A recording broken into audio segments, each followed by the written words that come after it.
Boa noite, meus irmãos. Quem fala com vocês aqui é Geisa Vale e eu estou responsável hoje pelo nosso estudo da noite, cujo tema é Redenção com Jesus. Então, antes de começarmos, gostaria de me unir a vocês em uma prece para que a gente possa aprofundar no estudo desse tema. Então, convido a todos que estão nos acompanhando de forma online para juntos fazermos a nossa prece de abertura. Se você quiser, pegue uma água, coloque aí do seu lado para que ela seja fluidificada. Nesse momento, vamos juntos elevar os nossos pensamentos ao nosso Deus, ao nosso Pai Criador, ao Divino Mestre Jesus, nosso guia, nosso modelo, aos nossos irmãos espirituais que nos acompanham, que nos assistem, para que possamos, Senhor, nesse momento de reflexão, alcançar um pouco mais da vossa verdade, entender os vossos ensinamentos e nos preparar para sermos cada dia melhores. Intua, meu Pai, os nossos pensamentos, guie todo o trabalho dessa noite para que possamos avançar no conhecimento da vossa doutrina, trazendo para o nosso conhecimento condições para o nosso melhoramento espiritual. Obrigada, meu Pai, por esse momento. Que assim seja. Bom, meus irmãos, conforme eu havia dito, a nossa reflexão vai ser sobre a redenção com Jesus. Um tema muito bem colocado para esse momento que estamos vivendo, porque é o final de um ciclo, né? O movimento da Terra em torno do Sol finda o seu ciclo, com isso nós findamos mais um ciclo de um ano e estamos nos preparando para o novo ciclo. Todas as vezes que a gente finaliza etapas e começa outras, nós temos sempre uma boa intenção de melhoramento, uma boa intenção de startar determinados processos que nós deixamos acumulados. E esse tema vai nos propiciar mais um insight para a gente iniciar um novo ciclo com Jesus. O que eu separei para a nossa reflexão da noite é uma abordagem sobre o significado da palavra redenção, como ela está presente desde lá do Velho Testamento, como Jesus a personificou em sua estada aqui no planeta Terra.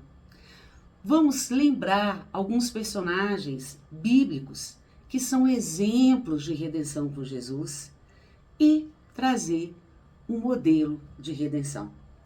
Todo esse estudo foi baseado em diversas palestras de Haroldo Dutra Dias, como também em Wikipédia, no Livro dos Espíritos e no Evangelho segundo o Espiritismo. Então, a primeira coisa que nós devemos trazer para a nossa abordagem é o significado da palavra redenção. Redenção significa libertação, resgate ou salvação. Então, ele é um processo pelo qual o espírito se liberta de suas imperfeições, de seus erros, dos seus apegos materiais, aproximando-se de Deus. Porque nós somos criados espíritos simples e ignorantes, com livre-arbítrio para fazer as nossas escolhas, mas com total responsabilidade sobre aquilo que resolvemos fazer, mas que temos uma predestinação. Nós somos criados para sermos espíritos puros, espíritos perfeitos, porque nós temos o DNA divino. Nós fazemos parte da criação e tudo que Deus faz é perfeito. Então nós podemos dizer que esse processo de redenção, ele vai finalizar na transformação do espírito em espírito puro. Então, no nosso processo de redenção, no seu apogeu, nós nos tornaremos espíritos puros. E se a gente for pensar lá no Velho Testamento, baseado na obra de Gênesis, nós vamos entender que Cristo, dentro dos pilares de toda essa obra literária, ele já estava lá a sementinha da redenção. Por quê? Porque o Êxodo ele trata da criação, onde ele fala que tudo foi criado por Deus. Ele trata da aliança, tiveram diversas alianças com Moisés, com Abraão. Ele trata de exílio, que é a expulsão. O exílio significa expulsão de alguém da sua cidade natal, da condição onde ele vive. E nós tivemos a expulsão, simbolicamente, de Adão e Eva do paraíso. Fala do êxodo. O êxodo é uma fuga em busca de alguma coisa. E nós tivemos vários êxodos. Moisés, o próprio Adão e Eva, Caim e Abel, Abraão. E o êxodo, durante esse processo do êxodo, havia também o processo de redenção, que eles consideravam como a libertação do pecado, que nada mais é do que as nossas imperfeições. Então, o Velho Testamento já nos traz toda essa aplicabilidade da redenção. E aí então vem Jesus. Jesus se corporifica no planeta Terra. Ele encarna no planeta Terra para ser nosso modelo e guia. Então, há mais de 2000 anos, Cristo, que é o governador do orbe terrestre, vem à Terra e se encarna como nós, para trazer um novo paradigma do Evangelho. Não mais o olho por olho, dente por dente, mas agora a lei de amor, a lei do perdão sem limites, a lei da humildade de coração. Traz as leis universais, nos diz de uma pátria amada, nos diz de uma vida eterna e nos diz que somos eternos e que habitaremos o paraíso, quando nos tornarmos merecedores dele. Então, Cristo vem com essa proposta de um novo evangelho. Por isso que ele é considerado a segunda revelação, porque ele traz um novo postulado, ele quebra paradigmas. E ele nos trouxe o caminho para a redenção, através do seu exemplo, através dos seus ensinamentos. E todo o Evangelho, o Novo Testamento, nada mais é do que uma codificação do que devemos fazer para atingirmos a nossa redenção. O Cristo, ele veio para salvar todos, sem distinção de casta, sem distinção de religião, sem distinção de raça. Ele era um Cristo de todos, que não veio para destruir criaturas, mas veio para restaurar corações. Então, a missão de Cristo na Terra é justamente a de ser o nosso modelo e guia. E dentre a sua forma de ensinar, por isso era também considerado mestre, o bom mestre, porque ele conseguia fazer com que, mesmo na simplicidade e ignorância do povo da época, os seus ensinamentos fossem compreendidos. Para isso, ele se utilizava muito das parábolas, utilizando situações corriqueiras, conhecidas, sobre a lida do dia a dia, sobre casamentos, costumes da época, para servir de pano de fundo para que ele pudesse lançar os seus ensinamentos. Então, Jesus, através de suas parábolas, trouxe as verdades espirituais. E nós podemos utilizar algumas delas para mostrar que aí ele já falava da redenção, da sua lei de amor. Por exemplo, a parábola da ovelha perdida. Vocês lembram como era essa parábola? Um pastoreiro tinha o seu rebanho de 100 ovelhas. No entanto, uma ovelha se escapa. Ele larga todas as outras 99 em um lugar e sai atrás da outra. Aí, encontrando, ele atrás nos braços, de volta para o rebanho. Essa parábola nos mostra o amor de Deus por todos os seus filhos, por todas as suas criaturas. Não importa que seja só uma, em detrimento da maioria, porque todos são importantes para Deus. Mostra a sua misericórdia, mostra o seu amor. Vamos ver mais um sentido de outra parábola? Nós temos a parábola do filho pródigo. Também uma parábola onde um filho, usando do seu livre-arbítrio, deixa a casa paterna em busca de aventuras do mundo. Pede ao pai que divida, que reparta a herança e sai em busca de novos conhecimentos. No entanto, ele se decepciona com o mundo lá fora e percebe que ele tinha tudo na casa paterna. Então ele se arrepende e volta ao regresso. Ele regressa à casa paterna. E o pai também dá o exemplo do amor pelo filho. Ele o recebe com festas, com roupas novas e com todo amor, porque aquele filho estava perdido e ele retornou para a casa paterna. Ele retornou para a convivência do pai. Mostra também essa parábola o amor do pai pelo seu filho, o amor de Deus por nós. Não importa o que façamos, não importa as escolhas erradas que tomemos. Deus está sempre pronto para nos receber. Basta que nós manifestemos a nossa vontade sincera de retornar para o convívio dele.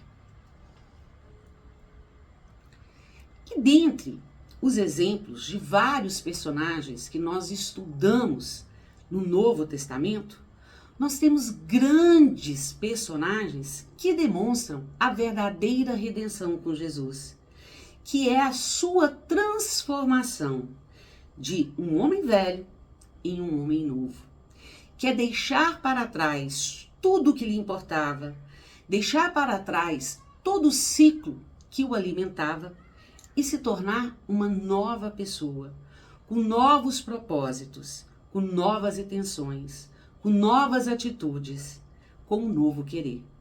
Um grande exemplo, Maria Madalena, ou Maria de Magdala. Maria Madalena era uma prostituta de luxo da época e ela conheceu Jesus. E ela percebeu que todo aquele luxo que ela era envolta, todo o prestígio, todas as joias, todos os presentes, toda a admiração que as pessoas tinham por ela, pela sua beleza, era efêmero, era vazio, não a preenchia. Quando ela encontrou Jesus, ela conheceu o significado do verdadeiro amor e ela se transformou. Maria Madalena passa a ser discípula de Cristo, deixando toda a vida de luxúria, deixando todas as mordomias e se dedicando ao próximo. Tanto que ela desencarnou com lepra, porque ela foi para o vale lá dos leprosos cuidar deles, levar a palavra de Jesus e se infectou com a doença, vindo a desencarnar. Mas desencarnou como uma nova mulher, porque ela fez todo o processo de redenção com Cristo. Outro grande exemplo, Zaqueu. Zaqueu era um publicano rico, desprezado pelos fariseus da época, porque o publicano eram os coletores de impostos. Ele era tido como pessoas pecadoras, pessoas de má vida. E Zaqueu conheceu Jesus e se transformou pelos ensinamentos do Mestre. E passou a dividir a sua riqueza, dividir os seus bens com todos aqueles que o cercavam. Então Zaqueu também abriu mão do seu conforto pessoal, da sua condição de tranquilidade material, para seguir os ensinamentos do Cristo. Ele também passou pelo processo de redenção com Jesus. Nós temos Pedro, o apóstolo, que negou Jesus Cristo por 3 vezes, mas que depois retomou a sua missão com Cristo e foi o grande construtor do cristianismo, grande edificador do cristianismo, através da igreja, da implantação da igreja na época de Jesus. Outro personagem, também conhecido por nós, que é Longinos. Longinos, também conhecido como São Longino, ele era conhecido como um dos soldados que enfiou a lança no peito de Jesus quando Cristo já estava crucificado. E Cristo também o convidou para o processo de redenção. E São Longuinho, ele aceitou. E dentre as suas encarnações, ele se encarnou aqui no Brasil, conhecido como Pátria Amada do Evangelho, como o imperador Dom Pedro II, que era abastado de riquezas, mas vivia numa ampla solidão. Outro personagem que mostra a redenção com Cristo, Públio Lentulus Cornélio, que nós sabemos que foi uma das encarnações de Emmanuel. Públio Lentulus, na época de Jesus, ele era um senador do Império Romano, com amplos poderes, e que tinha inclusive o poder de impedir a crucificação do Cristo. Porém, ele não o fez. Mas ele também passou pelo seu processo de redenção. Se encarnou aqui como Manuel da Nóbrega, e hoje nós sabemos que também é uma das encarnações de Emmanuel. E nós sabemos o quanto Emmanuel contribuiu e contribui para a edificação do Evangelho na Terra. Quanto ele é um trabalhador assíduo, um trabalhador dedicado da seara do bem. Também ele fez o seu processo de redenção com Jesus. Nós vimos que todos esses personagens, todo o embasamento das leis divinas, culminam no processo de transformação do homem em espírito puro. O Livro dos Espíritos, lá na parte 4, no capítulo 2, ele nos traz o tema sobre expiação e arrependimento. E lá, Allan Kardec, dentro da codificação, nos traz, através da mensagem dos Espíritos, que existem 3 etapas para a redenção. A primeira etapa é o arrependimento. Ou seja, para a gente se melhorar, nós precisamos primeiro ter consciência dos nossos erros, das nossas fragilidades, das nossas limitações. Se nós não temos consciência de que precisamos melhorar, é porque a gente acha que a gente é bom. E se a gente acha que a gente é bom, por que nós empregaremos esforços para a nossa transformação moral? Se está tudo bem, não tem por que melhorar.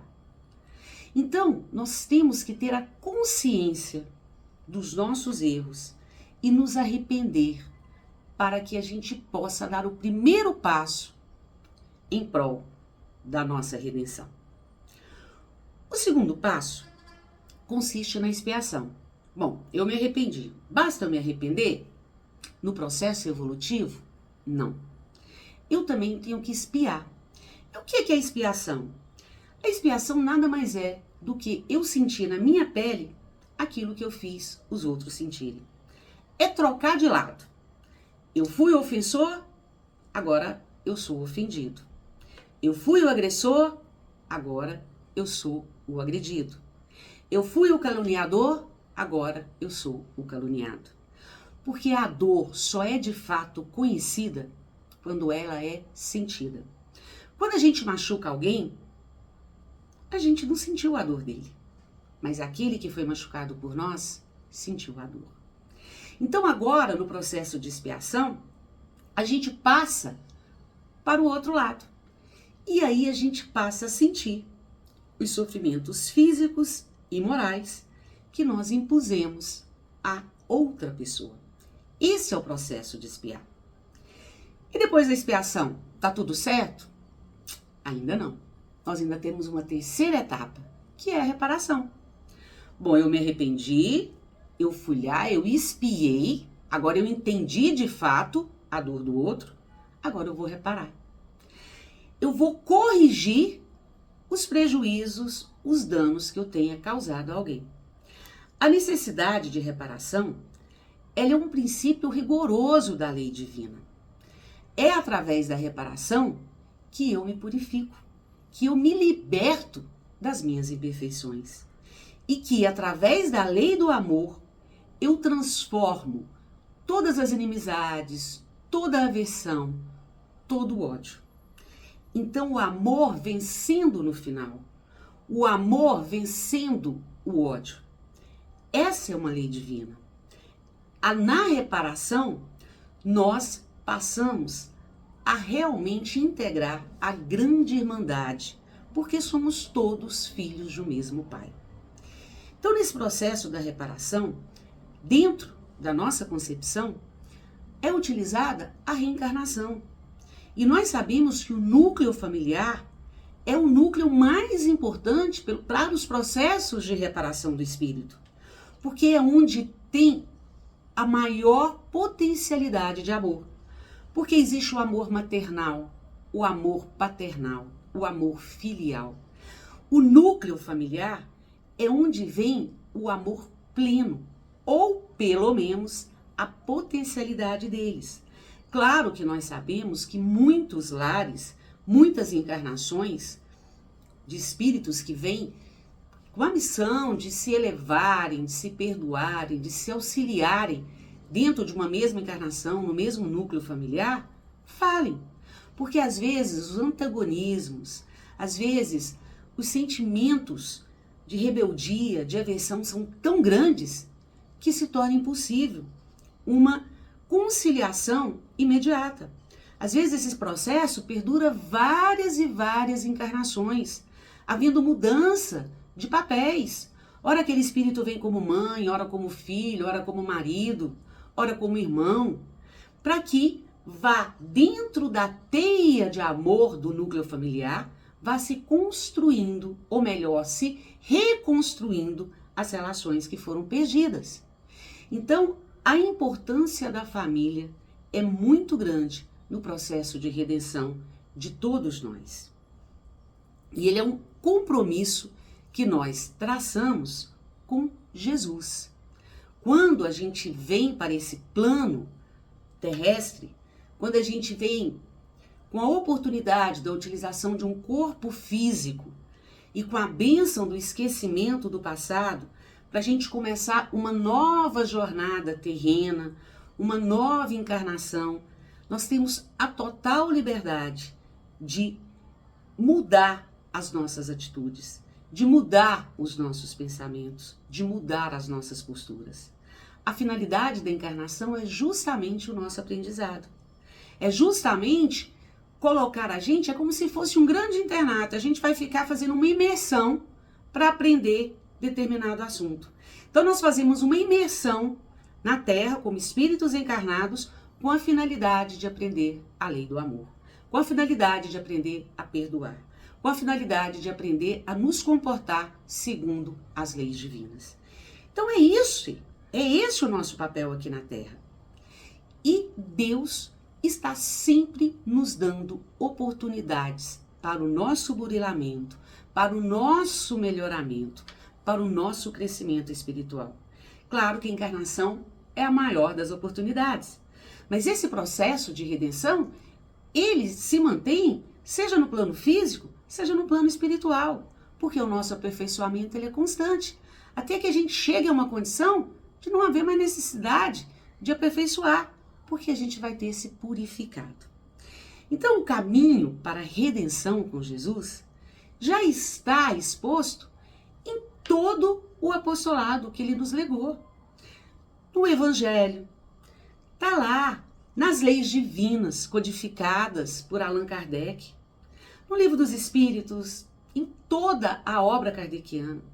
O que não nos faltam são obras de espíritos que vêm nos exemplificar, que vêm nos mostrar a forma que devemos seguir para a nossa redenção. Então nós temos uma cultura farta de obras espíritas. Nós temos o Evangelho, seja em que formato for, porque lá o que vale é o ensinamento moral. Nós não podemos nos ater ao verbo, mas extrair do Evangelho o Espírito, extrair do Evangelho as mensagens de Jesus. E Cristo foi o nosso modelo e guia.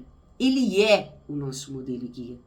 Então, a redenção com Jesus é muito simples. Basta seguir o que ele nos ensinou. Basta obedecer às leis divinas. Basta agir com o propósito do bem, com o propósito do amor. Então, cada um de nós somos responsáveis pela nossa redenção. E ela vai acontecer ao nosso tempo, de acordo com a nossa vontade. Nós temos o livre-arbítrio. Deus nos deu total liberdade para as nossas escolhas. Nós podemos semear o que quisermos, mas nós temos a obrigação, a responsabilidade pela nossa colheita. Então, os frutos que as nossas sementes darão serão de responsabilidade nossa. Essa colheita é nossa. Então, tudo vai depender da semente que plantarmos. E nós temos, através das oportunidades que nos são dadas todos os dias, na convivência com nossos irmãos, na convivência no lar, nós temos condições de melhorarmos. Melhorar a nossa conduta, melhorar a nossa forma de convivência, melhorar a nossa paciência, melhorar a nossa receptividade, aprender a ouvir, aprender a sorrir, aprender a ser gentil, a ser amável, aprender a valorizar o que o outro tem de bom, não olhar pelo prisma do negativismo, não olhar os defeitos, porque nós também somos cheios de defeitos. Nós estamos na mesma condição de igualdade aqui na Terra, como espíritos imperfeitos. Claro que alguns defeitos de uns não são os nossos, mas temos outros piores que aquele não tem. Então, nós temos que ser benevolentes para conosco e para com os defeitos alheios. O processo de redenção não é um processo simples e rápido. A gente não acorda redimido.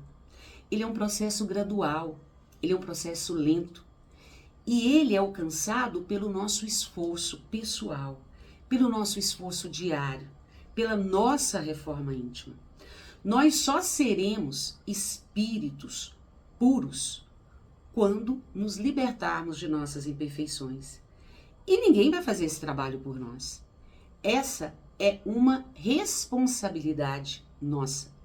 Claro que nós somos auxiliados pelos nossos anjos guardiões, nós somos auxiliados por Jesus, nós somos auxiliados pelos companheiros encarnados e desencarnados que estão torcendo por nós, que estão nos ajudando na nossa missão evolutiva. Mas a responsabilidade é individual. E as dificuldades que a gente enfrenta tanto o homem encarnado como quanto o desencarnado. Porque o que muda é simplesmente uma veste material. Porque o espírito é o mesmo. Como diz Haroldo Dutra Dias, nós temos várias existências, mas apenas uma vida. E são nessas várias existências que a gente vai se purificando para nos tornarmos perfeitos, como é o protótipo de Deus para a criação do homem. E para finalizar, tem uma frase que, embora essa frase seja atribuída a Chico Xavier, ela na verdade ela é de James Sherman, lá no livro Rejection. E ela diz o seguinte: embora ninguém possa voltar atrás e fazer um novo começo, todo mundo pode começar agora e fazer um novo fim. Então, meus irmãos, aproveitando que nós estamos encerrando o ciclo de 2024, estamos próximos a iniciar um novo ciclo de 2025, eu desejo a você, aos seus entes queridos, que esse novo ciclo traga muita luz, muita inspiração, muito evangelho, muito amor, muito perdão. Que possamos ser cada dia melhores, que possamos ter um olhar de otimismo, um olhar do bem, para as pessoas, para as situações, para o mundo, para as instituições. Que possamos doar o que há de melhor em nós, em benefício do próximo. O nosso melhor sorriso, a nossa paciência, a nossa alegria, a nossa dedicação, o nosso carinho, o nosso respeito. E, através dessas atitudes, nós vamos nos renovando e auxiliando os nossos irmãos na sua renovação. E com isso vamos fazendo um pouco a cada dia e seguindo o nosso processo de redenção com Cristo. E eu convido a todos vocês para juntos rezarmos um Pai Nosso para finalizar esse momento de reflexão. Um grande agradecimento ao nosso Pai. Pai nosso que estais no céu, santificado seja o vosso nome. Venha a nós o vosso reino, seja feita a vossa vontade, assim na terra como no céu. O pão nosso de cada dia nos dai hoje. Perdoai as nossas ofensas, assim como nós perdoamos a quem nos tem ofendido. Não nos deixeis cair em tentação, mas livrai-nos de todo o mal. Que assim seja.